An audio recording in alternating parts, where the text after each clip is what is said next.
This content is purely educational and does not constitute financial advice. I am not a CB registered financial advisor or planner. It's crucial to consult with your financial advisor about the risks associated with stock market and mutual fund investing. Any trading decisions based on the contents are your sole responsibility. The channel and its owners cannot be held liable for any financial losses you may incur. Please invest wisely in stocks and mutual funds. दोस्तों कैसे हैं आप सब। Portfolio review करते हैं। थोड़ा सा delay हो गया, एक्चुअली मंथ एंड में ही करना चाहिए था, बट थोड़ा सा तबीयत नासाज थी, इसके लिए आज मौका मिला है तो उसको रिव्यू कर लेते हैं। और अभी आज का थोड़ा रिव्यू अलग होगा क्योंकि अभी मैंने वैल्यू ये फंड जिसकी वेबसाइट है वैल्यू रिसर्च की, इसका मैंने एक सब्सक्रिप्शन भी लिया था जस्ट टू चेक कि मैं जो मेरी पोर्टफोलियो की जो एनालिसिस थी या जो मेरा डायरेक्शन है, एक बार चेक करने के लिए कि भाई मैं सही जा रहा हूँ कि नहीं। और जो इनका रिज़ल्ट आया वो ऑलमोस्ट जितना मेरा प्लानिंग चल रहा था, मेरे जितना एक्सपीरियंस से मैंने गलतियाँ की थी, उसके बाद जब मेरे पोर्टफोलियो बनाए तो ऑलमोस्ट सिमिलर आ रही है। कुछ चीज़ें मुझे यहाँ पे एक्स्ट्रा नहीं, बट जो मुझे पता ही थी, बट वो यहाँ पे इन लोग हाईलाइट कर रहे हैं, तो वो भी आपको दिखा दूंगा। ठीक है दोस्तों, तो कोई ये है ना पेड प्रोडक्ट ऐसा वगैरह नहीं है। इस वेबसाइट को मैं जब 2007-8 से ही देख रहा हूँ और तब से इसको फॉलो कर रहा हूँ, बट आज मुझे मतलब कुछ इस टाइम मतलब इतने साल के बाद मैंने इसका सब्सक्रिप्शन लिया है, अदरवाइज़ मेरा फ्री चल रहा था। और कुछ 500 रुपये कुछ है ऐसा कुछ शायद था, तो डिस्काउंट है इसके लिए मैंने बोला चलो लेके देखते हैं। ऐसे मेरे पास काफ़ी सब्सक्रिप्शन रहते हैं, जैसे ईटी मनी का भी है और टिकर टेप का भी लेके रखा हुआ था। फिर moneycontrol.com तो मेरा परमानेंट चलता ही रहता है क्योंकि वहाँ से मैं काफ़ी नॉलेज, बट इसका मैंने कभी लिया नहीं था, बट देख लिया।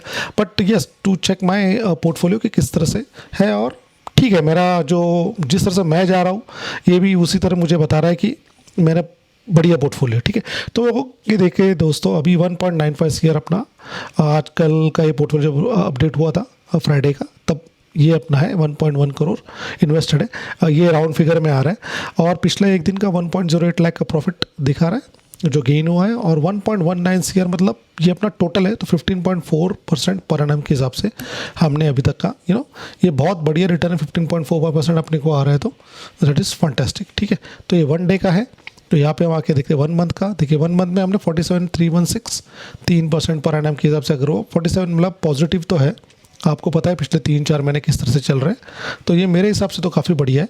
क्योंकि पिछला 6 महीने से अगर आप देखेंगे 6-8 महीने जनवरी के बाद, मतलब जनवरी में, फिर उसके बाद 2-3 महीने आपके सही निकले, उसके बाद फिर वापस मार्केट डामाडोल ही चल रहा है जब से ट्रम्प भाई साहब ने वो टैरिफ्स और ये सब का सब गड़बड़ चालू कर दी। ठीक है, तो देखिए इसका 3 महीने का देखते, देखिए 3 महीने में -2.1 लाख का हमको लॉस दिखा रहा है लास्ट 3 मंथ्स में, जबकि अभी 1 मंथ में देखा तो ये और कम ज़्यादा हो सकता था अगर ये पिछले महीने का प्रॉफिट नहीं होता, और ये आज का दिन का भी पकड़ के चलो तो ये और ज़्यादा हो सकता था।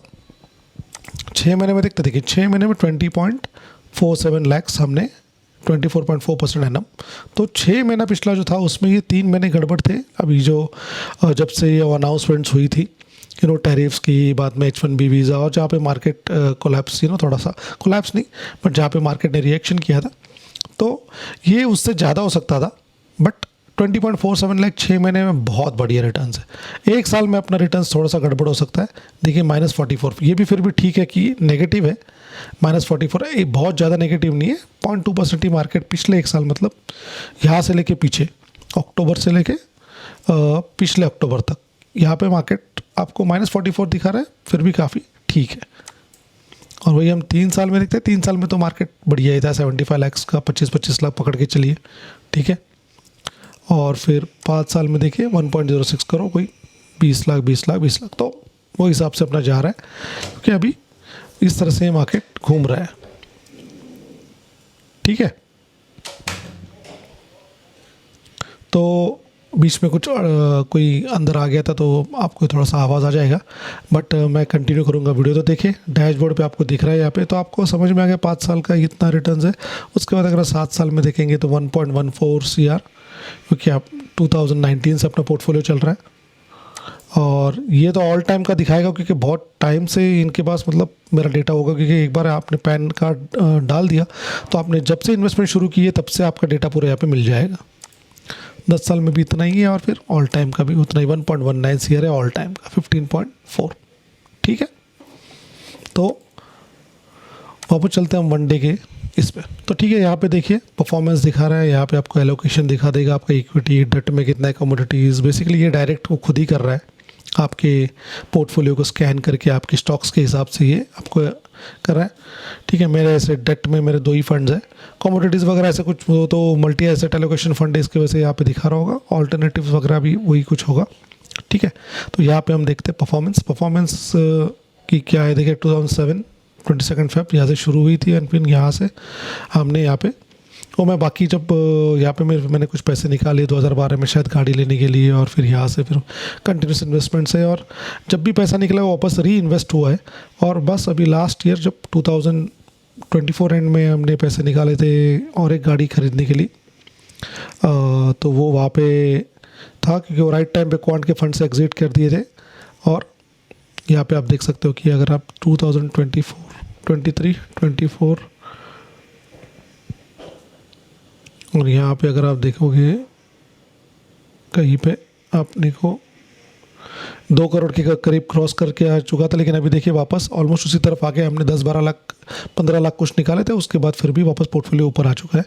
तो बीच बीच में मैं पैसे निकालते गया जा, और जिस तरह से फंड्स थे वो मैं आपको बताऊंगा क्या है आगे। ठीक है, तो यहाँ पे देखिए ट्रांजैक्शंस दिखा रहा है कि 22 में कितने हुए थे, 23 में, इसमें। और ये क्या है आपका amount invested annually net of withdrawals के पकड़ के, विड्रॉल्स भी हुआ, ये भी हुआ, पकड़ के इतना।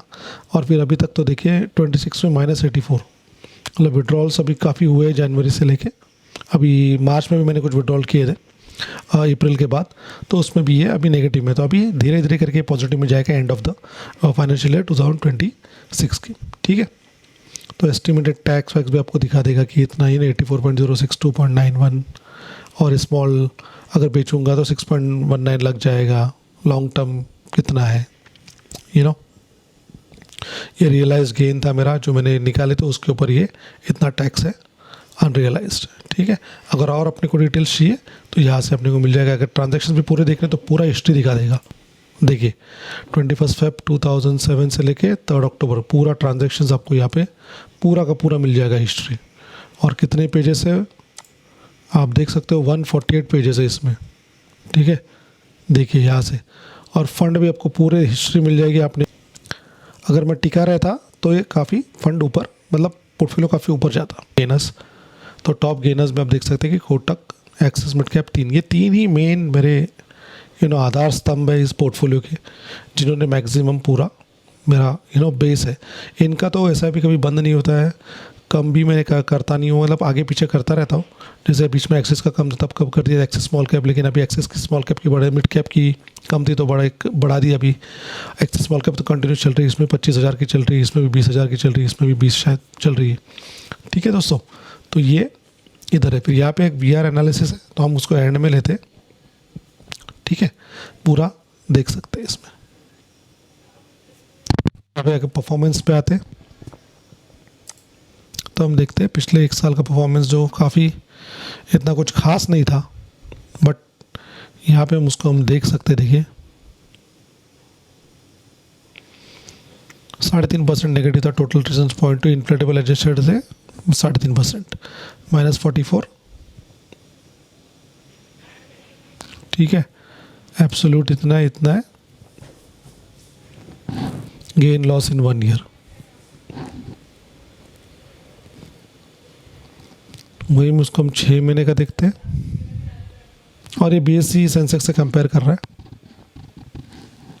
देखिए 6 महीने में एक्चुअल 20.47 है प्रॉफिट, इन्फ्लेशन एडजस्टेड 1862, एब्सोल्यूट 11% का कुछ रिटर्न आया 6 महीने में। अगर ऐसा मार्केट चलता रहा प्रॉपरली ऊपर नीचे तो 22% का रिटर्न भी साल भर में दे सकता है। तो पर एनम 24.4 बता रहा है। अगर ये BSE सेंसेक्स में होता, पैसा डाला होता तो 10 लाख 22 बनता। तो यहाँ पे समझो ये पकड़ के भी चलते हैं 18 लाख इन्फ्लेशन एडजस्टेड, तो इससे ऑलमोस्ट 8 लाख के ऊपर, 8 लाख 8.5 लाख के ऊपर पैसा एक्स्ट्रा बन रहा है इंडेक्स के हिसाब से। ठीक है, तो ये आपको यहाँ पे ये दिख रहा है। तो यहाँ पे अगर हम आते हैं परफॉर्मेंस पे देखते हैं, यहाँ पे अपने को पूरा क्लियर कट दिख जाएगा, क्योंकि इसमें देखिए अमाउंट इन्वेस्टेड दिख रहा है, वर्थ ऑफ इन्वेस्टमेंट और worth if invested in BSE Sensex. ठीक है। तो इससे आपको आइडिया आ जाएगी कि आपको सेंसेक्स और एक्टिव फंड्स में क्या फ़र्क है। मैं सेंसेक्स में जनरल रिकमेंड नहीं करता क्योंकि लंबे समय में आपका जो फंड मैनेजर है वो सेंसेक्स को बीट करेगा ही करेगा। ये आपको मेरे पोर्टफोलियो से दिख रहा है, ठीक है। ये देखिए लंबे समय में देख सकते हैं आप, देखिए यहाँ से फिर बढ़ा 25,000 हो गए। सेंसेक्स में उस टाइम देखिए 28,000 था, ठीक है, ज़्यादा था। वर्थ ऑफ इन्वेस्टमेंट 28 था, अमाउंट इन्वेस्टेड वर्थ 28,300, सेंसेक्स से ज़्यादा था। लेकिन उसके बाद धीरे धीरे देखिए, धीरे धीरे जैसे आप का अमाउंट बढ़ाते जाते हो, अब देखिए यहाँ पे 2,13,000 है, जबकि यहाँ पे 243 है। यहाँ पे फिर मेरा मार्केट डाउन, मतलब पैसे निकाल लिए थे। देखिए फिर वापस हमने ऐसे शुरू किया, यहाँ पे गाड़ी वाड़ी ली थी, तो तभी आइडिया नहीं था कि ये लंबा समय का गेम है। तो ऐसी सी गलतियाँ अभी आप मत करना, क्योंकि अच्छे फंड सेलेक्ट करो और एक एक कैटेगरी के 2-2 फंड सेलेक्ट करके रखो और उन दोनों में कंपेयर करो। फिर उसके बाद ये 3 करो, और जैसे 2 साल 3, मेन आपको जो कंपैरिजन करना है वो है जब मार्केट गिरता है तो आपका कौन सा फंड जो है आपको कम गिरता है, और फिर उसी फंड को लेके आपको चलना है आगे, और फिर परफॉर्मेंस रिव्यू करते रहो। जैसे देखिए कोविड के वक्त मुझे ये पता चल गया कि मेरे axis, Kotak, SBI, axis mid cap, ये फंड्स ने मुझे साथ दी, और पराग पारिक फ्लेक्सी कैप, इन फंड्स की वजह से मेरा पोर्टफोलियो वहाँ पे ज़्यादा गिरा नहीं है और मैं संभल गया। और फिर इतना 5 साल में और मार्केट बूम कर गया और पोर्टफोलियो भी इनकी वजह से ज़्यादा, वो उस टाइम पे बाकी जितने गंदे फंड से सारे मैंने आउट कर दिए थे। ठीक है, फिर यहाँ से हम चलते हैं। देखिए यहाँ से री इन्वेस्टमेंट शुरू कर दी, बढ़ाया। यहाँ पे देखिए 72 लाख हो गया। फिर आप नीचे आ गए, यहाँ देखिए कोविड हिट हो गया, कोविड हिट हो के नीचे आ गए, यहाँ से इधर, यहाँ से फिर गैप बढ़ता गया। देखिए अब देखिए 1,70,00,000 बनता 1,95,000। लेकिन इसमें एक बात है कि ये और भी ज़्यादा होता वर्थ ऑफ इन्वेस्टमेंट, बट काफ़ी चर्निंग ऑफ द पोर्टफोलियो, क्योंकि बेस्ट फंड इसने बताया, उसने बताया, उसने बताया। 2019 में तलक तो किसका भी बताया उसी से चल रहा था। बाकी रिस्पॉन्सिबिलिटीज़ काफ़ी थी तो इसमें कॉन्सेंट्रेट कर नहीं पाया। बट 2019 के बाद मैंने जब पोर्टफोलियो को रिजिक किया, उसके बाद तो पूरा गेम ही समझ में आया। और फिर शायद उस टाइम में ये चैनल शुरू कर देता तो बहुत लोगों को और फ़ायदा होता और चैनल कहीं और ही लेवल पे होता। बट ठीक है, जब जिसका टाइम होता है उसी टाइम पे होता है। तो ये देखिए 25 लाख का तो सीधा सीधा यहीं पे प्रॉफिट हो रहा है, BC सेंसेक्स और इसके बीच में। ठीक है, आपके एक्टिव फंड्स ये और बढ़ता, क्योंकि अगर मैं कंटिन्यूटी अच्छे फंड्स तभी सेलेक्ट करके उनके साथ कंटिन्यू रहता, क्योंकि जो उस टाइम के टॉप फंड्स अभी गायब ही हो गए जब मैं शुरू की थी। तो ये समझ के चलना है कि अदरवाइज पोर्टफोलियो को जज मत कीजिए ऐसे। बट मेन आइडिया कि पेशेंस, और वो काफ़ी मेरे में ठूस ठूस के भरा है। और मैं ये पोर्टफोलियो आपको और 10 साल के बाद भी दिखाऊंगा, तब उसका देखिए। क्योंकि अभी जैसे मेरा एक लोन एक क्लियर हो गया, एक बाकी है, वो 1 साल में 2 साल में क्लियर हो जाएगा। 65 लाख का करीब कुछ है, वो जैसे क्लियर होता है उसके बाद तो पोर्टफोलियो में हम और इन्वेस्टमेंट करेंगे। ठीक है, तो ये देखिए ये पिछले 5 साल के बाकी सब भी आपको यहाँ पे दिखा रहे हैं, जो अभी एज ऑफ नाउ नहीं है। ठीक है, axis focus, axis large cap, ये सब मैंने एग्जिट कर दिए थे पहले ही। तो एक्सिस मिड कैप देखिए 563, 20.3 per annum, 81.6। Axis small cap तो ऑलमोस्ट डबल हो गया, 104% का रिटर्न आ चुका है, 11% पर एनम। ये BSE सेंसेक्स के कंपैरिजन में दिखा रहा है, ये उतना निकालता, ये इतना बनता, ये इतना बनता।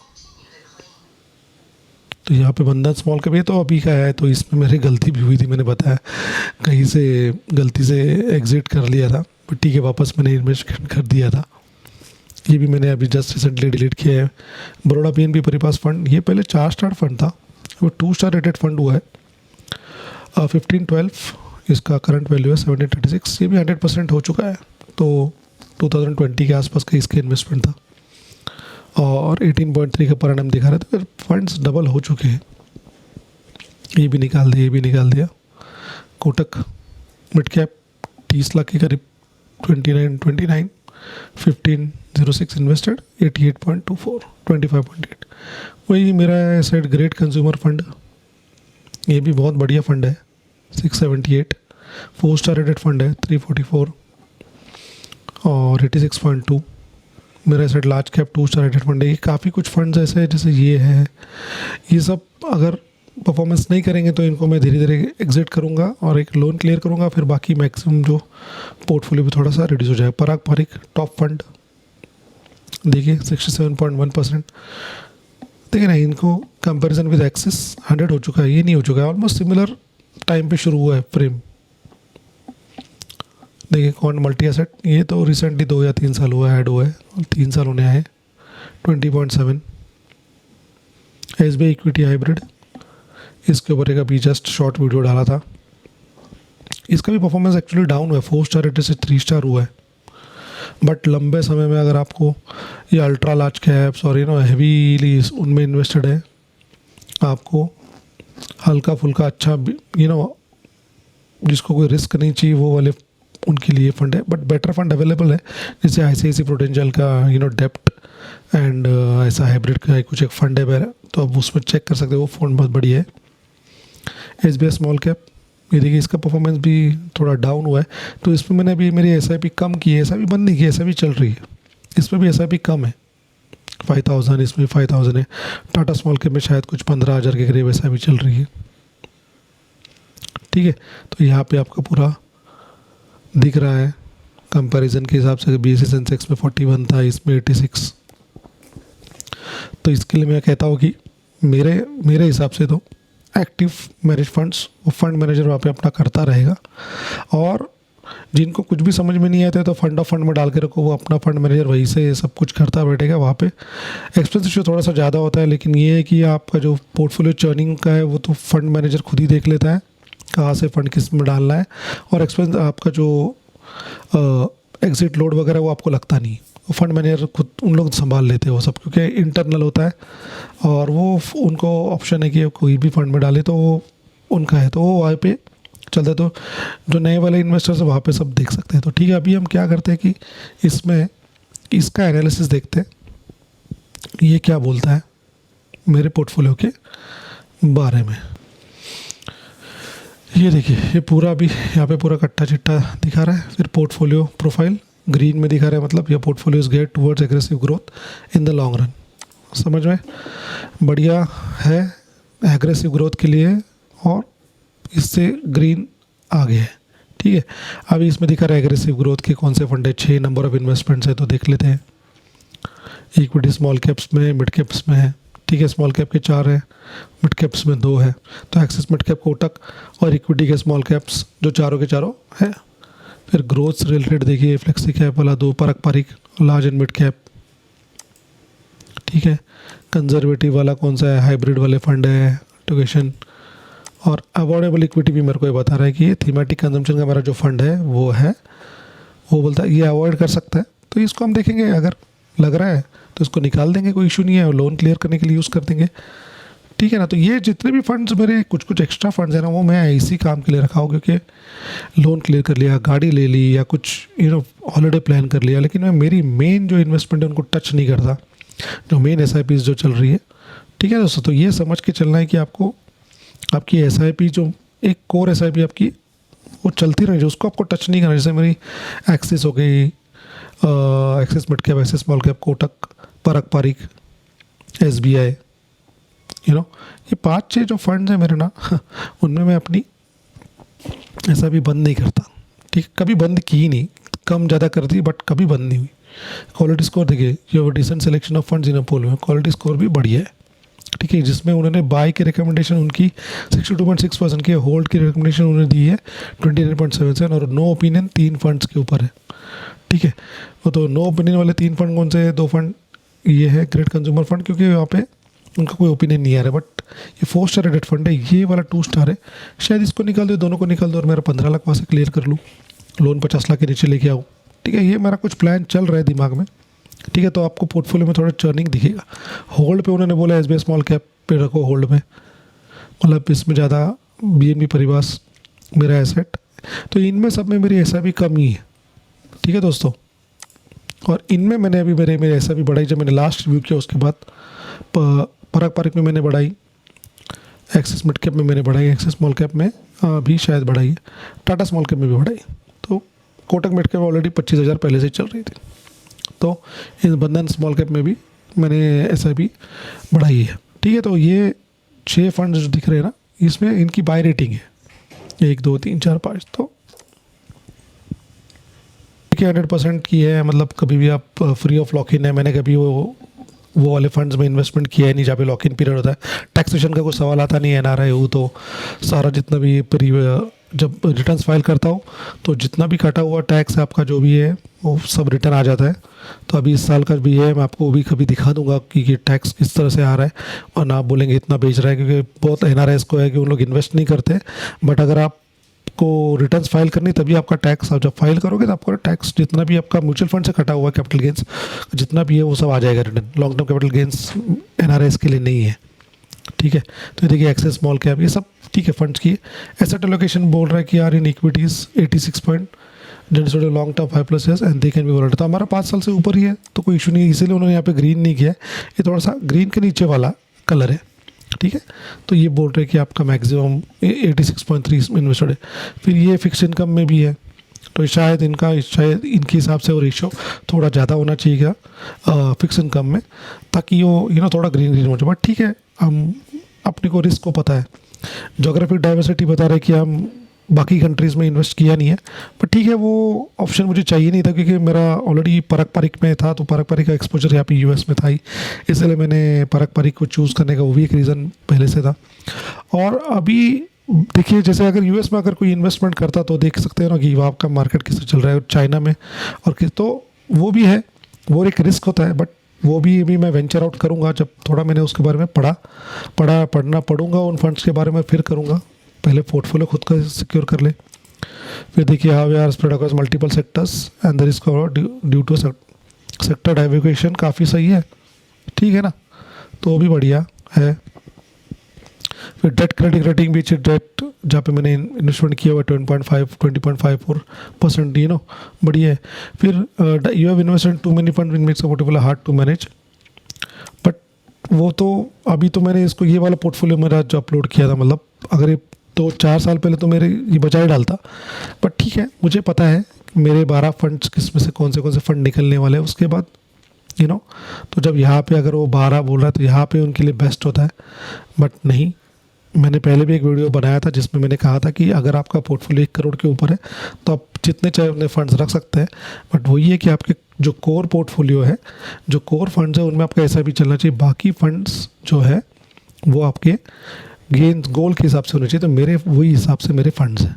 ठीक है, तो जिसे जी बोल रहे कि टाटा है, जिसे स्मॉल कैप होल्डिंग्स है, नंबर ऑफ फंड्स। फिर ये फंड्स का ये क्यों बोल रहा है कि इनकी आइदर एग्जिट बोल रहा है और increase allocation to funds where less than, ये 5% से कम है, पर टाटा स्मॉल का भी 5% से बढ़ जाएगा, ये भी बढ़ जाएगा, ये शायद बंधन भी बढ़ जाएगा।